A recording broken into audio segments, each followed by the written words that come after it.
해드리지 못하는 아버지 우리의 삶이 되지 않기를 간절히 소망합니다. 아버지 하나님, 이 시간도 부족한 종을 세우시고 하나님의 말씀을 선포하고자 하오니 우리 가운데 아버지 하나님이여 인생에서 쓴 담즙을 마신 것 같은 삶을 살고 있는 백성들에게 하나님 앞에 어떻게 나아가야 될 것인가를 깊이 아버지 회상하면서 평안함과 또 하나님과 함께하고 동행함이 무엇이라는 것을 깨닫고 위로받고 힘이 될 수 있도록 은혜를 베풀어 주시옵소서. 우리 아버지 하나님께서 시간도 함께 해주실 것을 간절히 소망하고 믿사오며 모든 말씀을 예수님의 이름으로 기도 올립니다. 아멘. 여러분, 에레미야는 하나님의 심판을 받아서 폐허가 된 예루살렘의 그 성을 보고서 너무 극한 그 고통의 표현을 이렇게 쭉 에레미야 애가서를 통해서 1장서부터 쭉 표현한 내용 말씀인데요. 자신의 이스라엘 백성들을 보면서 심한 그 고통, 그것이 인간이 고통과 극심한 고난 가운데서 표현할 수 있는 가장 심한 표현 중에 하나가 아닌가, 저는 그렇게 생각합니다. 근데 1절서부터 쭉 우리가 다 읽을 수는 없어서 구절구절 제가 여러분들에게 이렇게 소개해 드리자면, 4절 말씀 봐보면은 나의 살과 가죽을 쇠하게 하시며 나의 뼈들을 꺾으셨고 고통과 수고를 쌓아 나를 애우셨으며 나를 어둠 속에 살게 하시기를 죽은 지 오랜 자 같게 하셨도다. 이게 인간으로서 표현할 수 있는 아주 극한 상황 속에 있는 그런 표현이지 않는가 싶습니다. 7절 나를 둘러싸서 나가지 못하게 하시고 내 사슬을 무겁게 하셨으며 내가 부르짖어도 도움을 구하나 내 기도를 물리치시며 다듬는 돌을 쌓아 내 길들을 막으사 내 길들을 굽게 하셨도다. 11절 말씀 나의 길들로 치우치게 하시며 내 몸을 찢으시며 나를 적막하게 하셨도다. 12절 말씀 활을 당겨 나를 화살의 관역으로 삼으셨으며 14절 나는 내 모든 백성에게 조롱거리 곧 종일토록 그들의 노랫거리가 되었도다. 15절 나를 쓴 것들로 배불리시고 쑥으로 취하게 하셨으며, 인간이 생각할 때에 하나님 나한테 이렇게 하실 수 있습니까? 해도 너무하신 거 아니에요? 그 고통 가운데서 호소할 수 있는 모든 가장 그 자기의 심정을 그 애끓는 마음으로 그 절규하는 그런 표현들이 기록되어 있었어요. 그래서 에레미야 애가라고 합니다. 에레미야 애가, 슬픈 노래, 에레미야의 슬픈 노래, 이런 뜻이죠. 그래서 하나님의 자비와 은혜를 소망하는 에레미야의 기도문인데요. 우리가 읽지 않았지만 33절과 39절과 40절을 봐보면은 주께서 인생으로 고생하게 하시며 근심하게 하시면 본심이 아니시로다. 39절 살아있는 사람은 자기 죄들 때문에 벌을 받아 어찌 원망하랴. 40절 우리가 스스로 우리의 행위들을 조사하고 여호와께로 돌아가자. 비록 애끓는 심령으로 하나님 앞에 이렇게 나를 고통 가운데 집어넣으실 수가 있습니까? 라는 표현으로 시작했지만 결국은 하나님은 그러나 나를 사랑하시어서 거기서 건져주실 것이고 우리는 그분 앞에 나의 죄를 회상하면서 회개하고 돌아가야 됩니다. 라는 그런 기도문입니다. 이와 같은 모습은 마음에 하나님의 사랑과 하나님의 은혜를 사모하면서도 지금 자신 앞에 놓여있는 상황은 정말로 가슴을 에이는 아픔을 표현하는 그런 자연스럽게 표현되는 인간의 감정을 볼 수가 있습니다. 에레미야의 극한 환난 속에서 울부짖는 외침의 기도는 자기 자신에 대한 애끓은 마음이 아니죠. 자기 나라와 민족에 대한 애끓은 마음이었습니다. 그리고 그 울부짖는 외침의 기도였고요. 탄식의 기도라고 말할 수 있습니다. 그래서 에레미야 선지자를 눈물의 선지자라고 말합니다. 에레미야 선지자는 자기네 백성들을 그렇게 마음속으로 깊이 사랑하면서 가슴을 찢으면서 우는 선지자가 없기 때문에 눈물의 선지자라고 말을 합니다. 이런 안타까운 눈물의 기도가 여러분 어디 에레미야 뿐이겠습니까? 뭐 욥에게도 있었고요, 사무엘에게도 있었고요, 모세에게도 있었고요, 다윗에게도 있었고, 다 순간순간 보면은 그 고통 가운데서 안타까운 삶이 주어졌을 때마다 탄식하는 기도가 있었습니다. 그들에게만 있었겠습니까? 저와 여러분에게도 살아오는 삶 속에서 이렇게까지 표현하지는 않았겠지만 나름 그래도 하나님 앞에 그렇게 애끓은 마음으로 여러분들이 하나님을 바라볼 때가 있지 않았을까 싶습니다. 그러면은 때로는 이런 안타까운 삶이 우리에게 주어지는데, 예? 우리는 그런 안타까운 상황 속에서 어떻게 해야 되며, 또 안타까운 삶을 직면해 있는 사람들에게 우리는 무엇으로 소망을 줘야 될 것인가? 하나님을 믿는 백성들에게는 어떤 어려움도 없는 가나안 복지 또는 에덴 동산을 상상하면서 신앙 생활을 시작은 하죠. 그러나 신앙이 어느 정도 성장했을 때는 내게 십자가 짐 같은 고통이 있을 것이라는 것을 감내하면서 감지하면서도 그것을 다 이제 100% 소화해내기라는 어려운 것입니다. 그런 극한 환란이 닥쳐왔을 때 어떻게 우리는 그러면 대처해야 되는가? 신앙인이라면 누구나 그런 것들에 대해서 궁금하며 그런 상황에서는 내가 어떻게 해야 될 것인가를 알고자 원할 것입니다.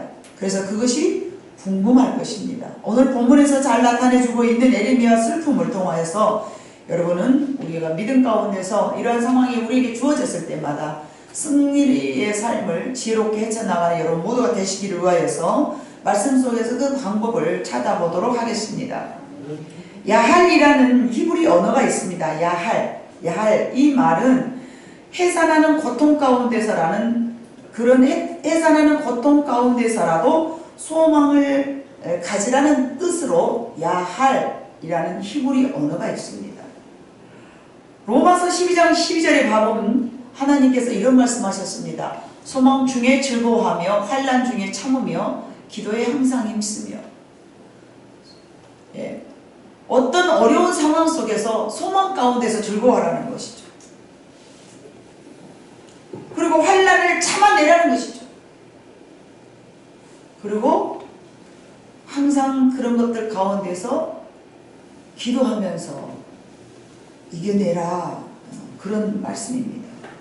어떤 어려움 가운데서라도 소망을 갖고 즐거워하며 내게 주어진 환난 가운데서도 잘 참으며 기도에 힘쓰라고 하나님은 말씀하셨습니다. 이 말씀만 봐도 성도에게는 늘 우리가 꿈꾸는 그런 파라다이스와 같은 좋은 일만 있지 않을 것을 잘 나타내주는 말씀이 되고 있습니다.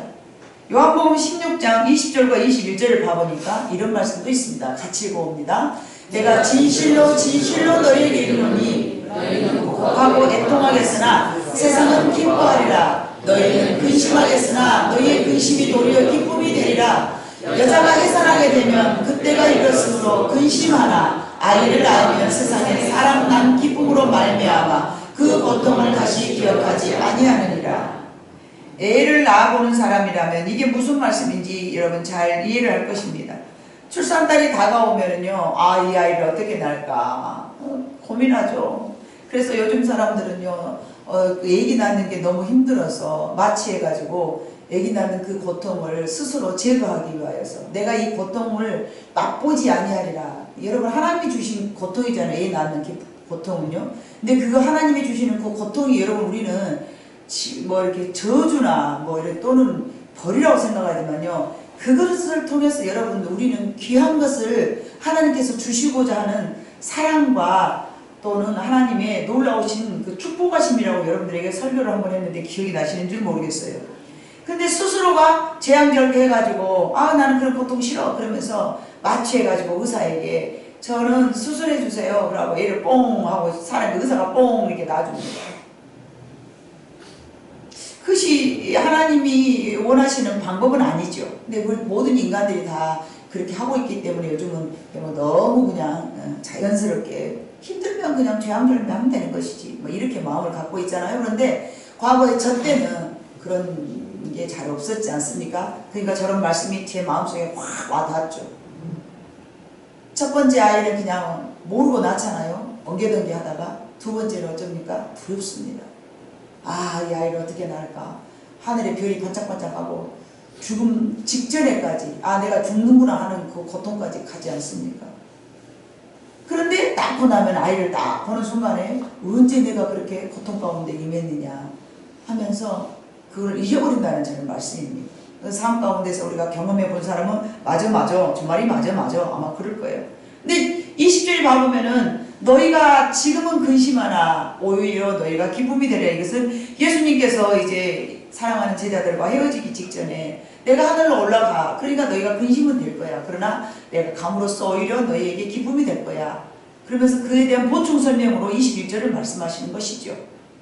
해산하게 될 때가 되면은 여자들이 근심하지만 나중에 아이를 낳게 되면은 그 아이를 가짐으로써 새 생명을 가짐으로써 이 전에 있었던 고난은 기억도 아니한다.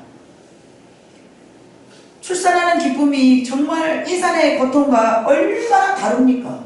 해산의 고통이 있었을 때는 막 죽을 것을 아주 생각하면서 생명이 오르내리면서 고통을 이렇게 감당하겠지만 아이를 낳고 나면은 전혀 그 고통스러웠던 것들하고는 너무 반대되게 기쁘기 때문에 이제 정말로 그 고통을 비교할 수 없다. 그 고통과 아기를 맞이할 때의 그 기쁨을 비교할 수 없다. 그러면은 우리 인생 가운데서도 여러 가지 고난이 있는데 그 고난을 당할 때는 너무 힘들지만은 그 고난을 다 경험하고 나면은 그 다음에 주어졌었던 아이 낳는 기쁨과 같은 성령의 열매가 맺어질 때에 여러분 성령의 열매를 하나씩 여러분 생각해 보세요.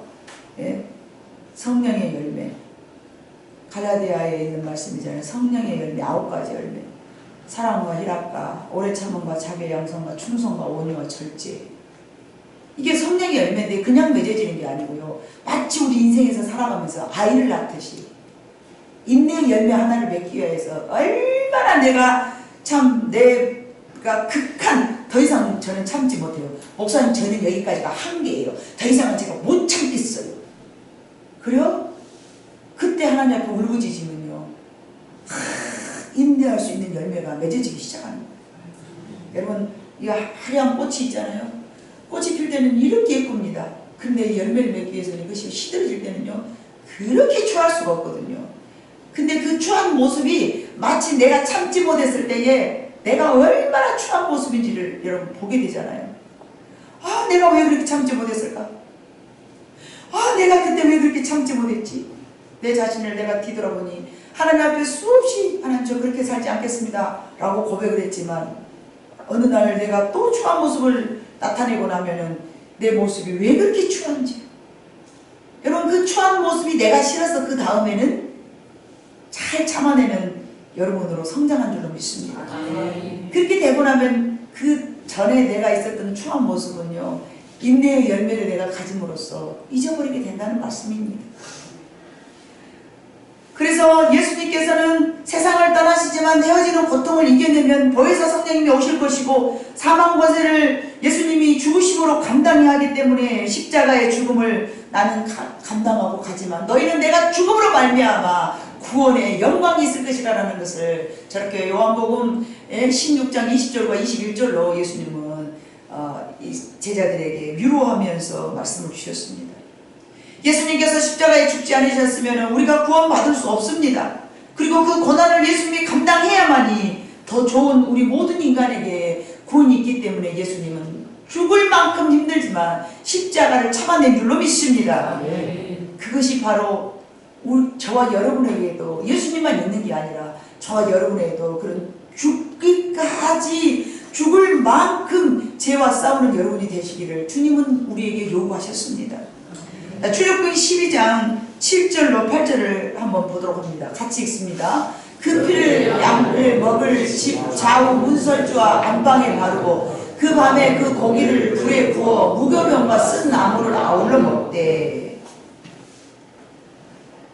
하나님께서 모세에게 애굽 나라에서 나아갈 때 유월절 제사를 드리라고 말씀하셨으면서 순양을 잡아서 문설주에 바르고 그날 밤에 예, 11절에 봐보면요. 11절에 허리에 띠를 띠고 같이 읽을 거예요. 시작. 너희는 그것을 이렇게 먹을지니 허리에 띠를 띠고 발에 신을 신고 손에 지팡이를 잡고 급히 먹으라. 이것이 여호와의 유월절입니다.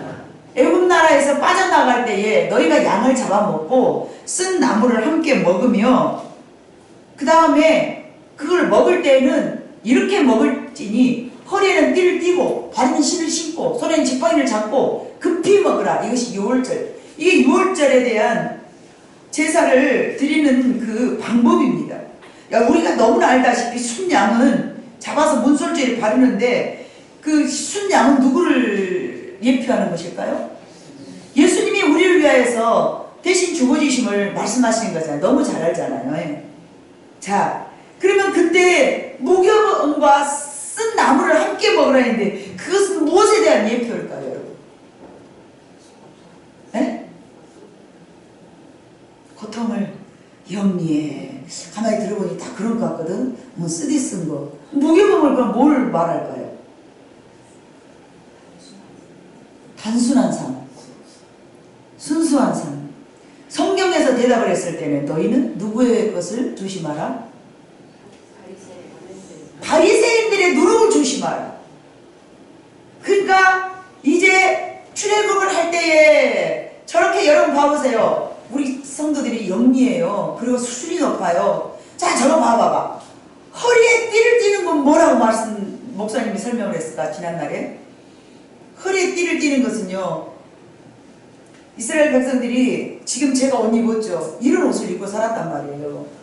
그럼 허리에 딱 띠를 뜰 때는 뭐를 부정하는 마음이라고 했어요?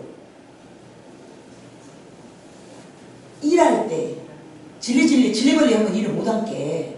여러분 질리벌리 하면 앞치마 두르요 안 두르요? 부엌에서 일하려고 하면 딱 앞치마 둘러버리잖아요. 질리질리한 거 아주 이쁘게 샤방샤방 입고 저기서는 할렐루야 하고 왔다가 주방에 딱 들어가면 앞치마 탁 채워버리잖아. 이것이 그거예요. 허리에 띠를 띠고 일할 태세를 딱 이렇게 일할 태세를 하라는 거죠. 발에 신을 신고. 그 뭐예요? 광야를 걸어갈 수 있는 준비를 하라는 거예요. 전쟁이 되세요. 그리고 손에 지팡이를 쥐는 것은 모세에게 지팡이 주었던 것처럼 험한 인생을 살아가기 위한 전쟁을 방불케 하는, 그러면서 급히 먹으라는 것은 얼른 가야 되기 때문에, 후다닥 가야 되기 때문에 빨리 먹으라고 그러는 거예요. 빨리. 그래서 이제 너희가 양의 문설주에다가 양을 잡아서 그 문설주에다 그 피를 바르고 그 밤에 고기를 구워서 무교병은 발효되지 않은 아무것도 넣지 않는 이스라엘 백성들이 맛있게 먹었던 거 먹지 말고 아무것도 들지 않는, 소금도 들지 않는 밀가루로만 딱딱딱 했는데 양양의 집사님 맛있을까요? 맛없을까요? 아무리 가난이라도 맛이 있을까요? 맛없을까요? 맛탱아리 없지. 소금도 안 들어갔는데 부풀지도 안 했는데 무교병 소금도 안 들어가고 이게 부풀게 하는 그런 이스트 이렇게 그런 발효되지 않았어. 그게 빵이 딱딱해.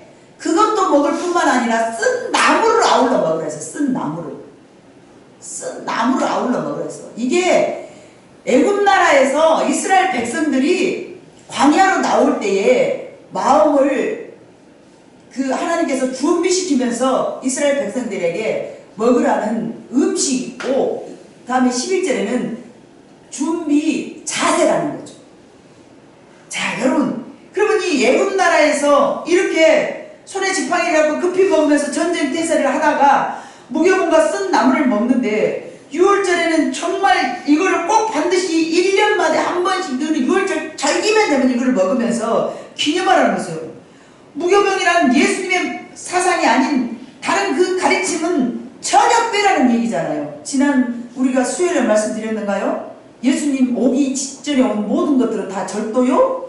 강도이기 때문에 예수님을 만나기 이전에 만났던 그 모든 것들은 다 우리를 멸망시키게 하는 것들이기 때문에 저렇게 하나님께서는 너희들은 오직 예수님의 가르침만 따르라 그러면서 무교병을 먹으라는 거예요. 쓴나물은 뭐예요? 쓴나물. 예? 생명의 말씀, 오직 생명의 말씀을 영의 양식으로 삼으라는 뜻이죠. 여러분 마태복음 16장 6절 한번 봐보면요. 예수께서 이르시되 삼가 바리새인과 사두개인들의 누룩을 주의하라 하시니 11절 어제 내 말한 것이 떡에 관한 것이 아닌 줄을 깨닫지 못하느냐 오직 바리새인과 사두개인들의 누룩을 주의하라 하시니 그들의 가르침과 그들의 사상을 주의하라 그랬어요. 바리새인들이 여러분 뭘 가르쳤습니까? 깎아준 가르쳤습니까? 네? 쓰를 가르쳤어요? 뭐니 석가모니를 가르쳤습니까? 그래서 그것만 주의하면 됩니까? 하나님의 율법을 가르쳤잖아요. 근데 그 율법 속에 뭐가 빠진 법이었습니까? 이웃 사랑을 빼버렸고 자기가 스스로의 행위를 나타내지 않는, 자기는 행하지 아니하고 다른 사람에게 뭐만 한 거요? 가르치기만 하고 욕 나오려고 그랬냐. 그래서 오늘날 여러분 주의 종들이 강대상에서 멋진 설교한다고 헬렐레 할 거 없어요. 바리새인이니까요. 본인이 행하지 아니하고 가르치기만 한다면 그거는 하나님이 쓰시기에 합당한 종이 아닌 줄로 믿습니다. 행함이 없는 가르침은요 주님이 원하시는 것이 아닙니다. 주님은 뭐라고 말씀하셨습니까? 네가 내 이름으로 귀신을 쫓아내고 병자를 일으키고 많은 능력을 행하지만 불법을 행하는 자들아 내가 너를 도무지 알지 못하고. 불법이 뭡니까? 하나님의 말씀이 아닌 법을 너희가 행하였다. 그러므로 말씀을 증거하는 사람은 말씀의 법대로 살아야만이 하나님 보실 때에 바른 주의 종인 줄로 믿습니다. 자, 그래서 우리는 영의 양식을 사모하는 하나님의 말씀을 우리가 마음속에 되새김질하면서 무교병을 먹으라는 이유를 여러분들이 분명히 알아야 되겠지만, 그렇다면 쓴나물은 왜 먹으라고 그랬는가? 인생에 쓴맛 나는 인생이라는 말이 있지 않습니까? 내 인생에 쓴맛이 펄펄 난다. 내 입이 다 고통 가운데 있으면 여러분 우리 마음 입이 어쩝니까? 써요. 쓴맛이 납니다. 근심과 고통이 나를 아주 괴롭히는 아주 그냥 정말 인생을 만나게 되면 입맛이 써집니다. 이스라엘 백성에게는 애굽 나라에서 종살이를 430년간 하고 살았습니다. 정말 쓴맛 나는 인생이었습니다. 그래서 하나님은 그것을 기억하라는 뜻이었다라고 학자들 말합니다. 그러나 저는 다른 관점으로 또 보게 되었습니다.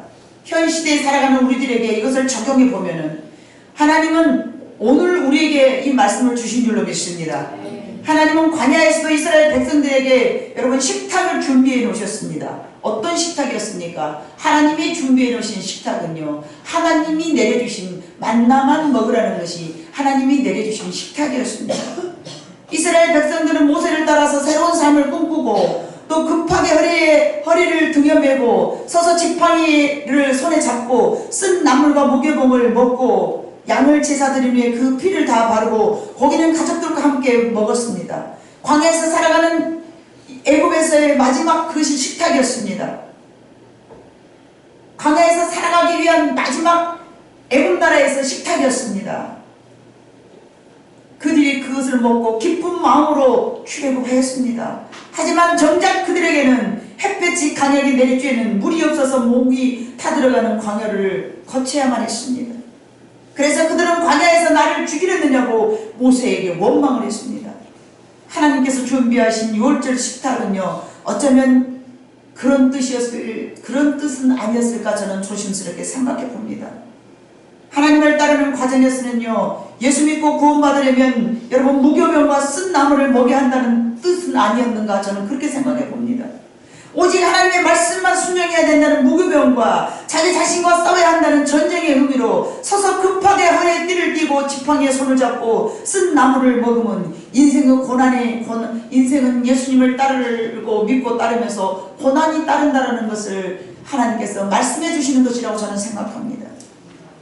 이사야 66장 7절 9절을 한번 보니까 그런 말씀이 있습니다. 시작. 시온은 진동하기 전에 해산하며 고통을 당하기 전에 나마를 낳았으니 이러한 일을 들은 자가 누구이며 이러한 일을 본 자가 누구냐. 나라가 어찌 하루에 생기겠으며 민족이 어찌 한순간에 태어나겠느냐. 그러나 시온은 전통하는 즉시 그 아들을 순산한다. 여호와께서 이르시되 내가 아이를 갖도록 해산하였은즉 하지 아니하겠느냐. 네 하나님이 이르시되 나는 해산하게 하느니인즉 어찌 태를 닦겠느냐 하시니라. 이게 무슨 말입니까? 인생에게 고통이 주어졌다면 그 고통을 주는 이가 하나님이시고 또다시 해산을 하게 하시는 이가 여호와시라는 말씀을 하고 계십니다. 우리 인생에 여러분 쓴나물을 먹는 것 같은, 쓴 담즙을 삼킨 것 같은 인생을 여러분 맞이했습니까? 그렇다면 하나님께서 내 인생에게 쓴 담즙을 마시게 하셨으니 달달한 음식도 허락하여 주시리라 믿는 줄로 믿습니다. 이렇게 하나님께서는 말씀하셨습니다. 내가 임산하게 하였으니 해산하게 하지 아니하겠느냐. 여러분의 고통을 여러분이 갖게 하셨으면 하나님이 그 문제를 여러분에게 임산하게 하셨다는 말씀이십니다. 그렇다면 하나님께서 그것을 순산하게 하지 아니하겠느냐 라는 말씀이십니다. 하나님께서는 우리에게 잉태하게 하시기도 하고 해산하게도 하십니다. 그렇기 때문에 하나님께서 문제를 주셨다면 그 문제를 반드시 해결하기 때문에 우리는 참고 기다려야 되는 줄로 믿습니다. 그것이 쓴 나물을 먹어야 하는 인생인 줄로 믿습니다. 인생에게 고통이 주어졌을 때 하나님이 주시는 환난을 기쁘게 받아들이면서 로마서 12장 12절에 있는 말씀처럼 소망 중에 즐거워하고 환난 중에 참아내며 항상 기도하라는 말씀을 그래서 저희에게 하나님은 하신 줄로 믿습니다. 요한복음 그래서 16장 21절의 말씀처럼 때로는 우리는 그 고통을 통하여서 더 좋은 것을 얻기 위함인 줄로 믿사옵고 소망 가운데 거하시는 여러분 모두가 되시기를 주님의 이름으로 축복합니다. 그 고통을 통하여서 우리는 더 좋은 것이 주어졌음을 반드시 기대해야 될 줄로 믿습니다. 주님이 십자가에 주어주지 않았더라면 우리는 구원의 은혜를 맛볼 수가 없습니다. 우리가 너무나 짧은 생각을 하면서 하나님 이 고통이 왜 내게 왔습니까? 하나님 이 고통은 싫습니다. 하나님 이런 고통은 죄악들이나 벌받는 것 아닙니까? 라는 생각을 하게 됩니다. 벌받는 게 아닙니다. 벌받는 게 아닙니다. 그 고통을 통하여서 우리가 알 수 없는 더 값지고 귀한 인생으로 살아가기 위한 하나님의 축복인 줄로 믿습니다. 주님은 목마름을 채워주신다라고 우리에게 약속하셨는데 안식일의 주인이라는 말이 저는 새롭게 이번 주에 또 깨달아졌습니다. 바리새인들이요 안식일날 일한다고 왜 안식일날 병자를 고치냐고 허구한 날 나놓고 안식일날 주님이 병자를 고쳤어요. 저도 그 말씀을 읽을 때마다 이상해. 왜 저렇게 비난할 행동은 안 하시면 되는데 저리 그러는데 왜 꼭 그날 일을 해주셨을까? 야 오늘은 주일날이니까 내가 그럼 내일 해주면 될게. 이렇게 말씀해 주셨으면 얼마나 좋겠어요. 그럼 바리새인들이 씻고 물어뜯고 안 그러잖아요. 그럼 예수님 비난을 안 당하시잖아요. 지금 이런 생각을 종종 해봤어요. 하나님 참 주님 참 이상하셔. 왜 안식일날 그렇게 병자를 고쳐갖고 저렇게 막 씻고 있었는데 왜 주님은 저러실까? 미련한 저에게 지난주에 하나님께서 또 은혜를 주시는데 나는 안식일의 주인이라 하시는 주님의 말씀이 내 뼛속 깊이 이해가 되는 거예요. 여러분 마태복음 11장 28절을 봐보니까 같이 읽어볼까요? 수고하고 무거운 짐진 자들아 다 내게로 오라 내가 너희를 쉬게 하리라. 아멘. 우리 모든 인생 가운데에서 수고하고 무거운 모든 짐진 자들아 다 내게로 오라. 그러면 내가 너에게 쉼을 주리라. 그렇기 때문에 나는 안식일의 주인이라고 말씀하신 것입니다. 이해가 되십니까? 안식일의 주인이라는 이야기는요 그 날이 내 날이야. 일반적인 성도들이 다 그렇게 알고 있어요. 저도 그렇게 배웠어요. 저도 그렇게 알고 있어요. 그래 주님은 안식일날이 주님의 날이야. 그래서 우리는 주의 날 여러분 그래서 안식일날은 여러분요 우리 인생에 수고한 모든 것을 다 내려놓고 예배당에 나와서 천국을 맛보는 것이 바로 우리 성도들이 우리 하나님께서 우리에게 주어주신 복된 날입니다. 근데 좀 더 깊이 들어가 보면요 주님 때문에 우리는 수고하고 무거운 저런 모든 짐들을 다 맡겨버리고 쉼을 주신다는 얘기입니다.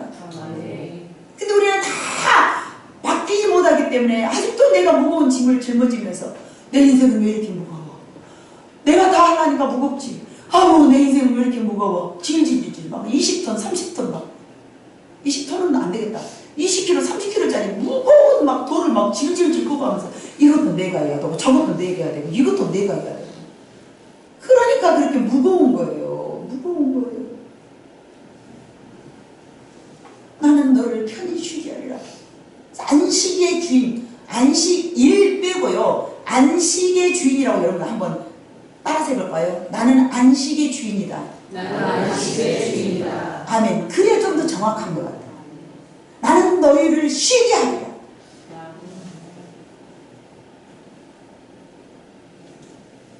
에레미야는 이스라엘의 처절한 고통을 바라보면서 가슴 아파 울부짖는 탄식의 기도 가운데서도 결국은 하나님의 은혜가 그들을 회복시켜 줄 것을 믿고 기도하였습니다. 여러분 우리들의 삶 속에서도 인생의 쓴맛 나는 그런 때를 만날 때에 여러분 하나님께서 준비하신 광야의 식탁이려니 하여야 될 줄로 믿습니다. 하나님이 우리에게 인생의 쓴맛이 나게 될 때에 하나님이 준비하신 광야의 식탁이려니 반드시 여러분들이 그렇게 생각한다면 그 고난은 인생으로 하여금 여러분 슬픔이 아니라 기쁨이 될 줄로 믿습니다. 에레미야가 여러분 29절서부터 40절을 쭉 봐보면요. 그대의 입을 땅에 티끌이 될지어다 혹 다시 소망이 있을지로다 자기를 치는 자에게 뺨을 돌려대어 치욕으로 배불릴지어다 이는 주께서 영원하도록 버리지 아니하실 것이며 그가 비록 32절 그가 비록 근심하게 하시나 그의 풍부한 인자하심에 따라 긍휼히 여길 것임이라. 33절 주께서 인생으로 고생하게 하시며 근심하게 하심이 본심이 아니시로다. 34절 세상에 있는 모든 갇힌 자들은 발로 밟는 것과 지존자의 얼굴 앞에서 사람의 재판을 굽게 하는 것과 사람의 송사를 억울하게 하는 것은 다 주께서 기쁘게 보시는 것이 아니로다. 주의 명령이 아니면 누가 이것을 능히 말하며 이루게 할 수 있으랴. 화와 복이 지존자의 입으로부터 나오지 아니하느냐. 살아있는 사람은 자기의 죄들 때문에 벌을 받나니 어찌 원망하랴. 우리가 스스로 우리의 행위들을 조사하고 여호와께 돌아가자. 여러분 하나님께 돌아오게 하시려고 하나님 앞에서는 광야에다 식탁을 준비하신 줄로 믿습니다. 광야의 식탁은 쓴 나물과 무교병이 있었음을 우리는 기억해야 됩니다. 많은 성도들이 광야에서 하나님의 만나만 기억하고 쓴 나물과 무교병을 먹으면서 헐띠를 종아매고 이제 너희는 이제부터는 훈련이야. 너희는 지금부터 이제 훈련된 군사로 내가 광야에서 막 굴려버릴 거야. 그러면서 애굽 나라에서 마지막 하나님이 준비해 놓으신 그 식탁에 대한 의미를 인생에서는 기억하지 못하고 있음이 참으로 안타까운 일이라는 것입니다. 광야에 들어가기 직전에 하나님께서는 그렇게 너희는 쓴 나물을 먹고 무교병을 먹으라고 말씀하셨는데 그거를 사람들이 기억하지 못하겠다라는 게 안타까운 일이라는 거죠. 저와 여러분에게도 하나님께서는 이제 광야에다가 나는 지금 훈련병이다. 여러분 훈련병입니까? 지금 광야에 머물러 있습니까? 맞습니다. 그러면 우리에게는 때로는 쓴 나물도 무교병도 기억해야 될 줄로 믿습니다. 모세에게는 에발산에서는 저주를 내리게 하였고요. 그리심산에서는 축복을 내리게 하셨습니다. 그런데 예수님께서는 십자가에서 저주를 받으셨어요.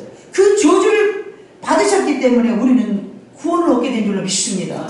사람들이 고난을 당한 것을 그리 좋아하지 않기 때문에요. 에발산에를 사람들이 안 간대요. 이스라엘의 성지순례를. 그리고 축복의 산만 가봐가지고 거기는 막 발달이 돼가지고 문화적으로 아주 교통수단도 좋고 사람들을 와글짝와글짝 해갖고 사람들이 거기를 관광객들이 많으니까 막 아주 편의시설도 막 건축해져가지고 겁나게 그리빨이 막 그래. 이 에발산에는 가는 이도 없어. 더러운 축복에 더러운 저주받은 산 내가 못 들어갈까 그래. 그러나 여러분 저주가 있기 때문에 구원이 있는 줄 믿습니다. 십자가에 달리심은 저주였습니다. 이렇게 하면 안 된다라는 내가 죄인임을 깨달을 때에 다시는 그 죄인의 길을 가지 않는 것이 우리 인간입니다. 인생에 쓴 나물을 하나님이 준비하신 그것은 변화되게 하기 위한 식탁임을 알아야 될 줄로 믿습니다. 우리 몸에 좋은 것들은 각종 쓴맛을 가지고 있습니다. 약을 먹고 싶지 않으나 먹어야 치료되듯이 때로는 인생의 쓴맛 나는 삶을 거치면서 내 영혼이 회복되기 때문에 하나님께서 준비하신 광야의 식탁인 줄로 믿습니다. 본문 여러분 19절을 한번 다시 한번 읽어볼까요? 시작. 내 거처와 재난 곧 습과 담즙을 기억하소서. 24절. 내 심령에 이르기를 여호와는 나의 기업이시니 그러므로 내가 그를 바라리라 하도다. 아멘. 나는 하나님의 기업입니다. 26절. 사람이 여호와의 구원을 바라고 잠잠히 기다림이 좋도다. 27절. 한국 사람들도 그러잖아요. 젊어서 고생은 사서도 하는 것이요. 어른들 말씀이에요. 그러나 여러분, 신앙생활 하면서 우리가 쓴맛 나는 인생 살아가는 것도 하나님이 준비해 주신 식탁인 줄로 믿습니다. 그래서 기왕이면 젊었을 때 하는 것이 좋겠죠. 네. 여러분이 하나님께서 준비해 놓으신 쓴맛 나는 인생이십니까? 잠시 후면은 소망 가운데서 단맛 나는 인생을 살게 하실 것을 여러분들이 소망하면서 수고하고 무거운 짐진 자들아 다 내게로 오라 하는 주님의 말씀 앞에 여러분 나아가 주님 앞에서 참된 안식을 누리시는 여러분 모두가 되시기를 주님 이름으로 축복합니다. 기도하시겠습니다. 사랑 많으신 아버지 하나님 참으로 감사합니다. 우리는 때로는 인생에서 쓴맛을 만났을 때에 저주받은 백성처럼 나는 버림받은 백성처럼 하나님 내 인생에 왜 이런 일들이 준비되어 있을까요? 아버지 하나님이 어리석게도 감사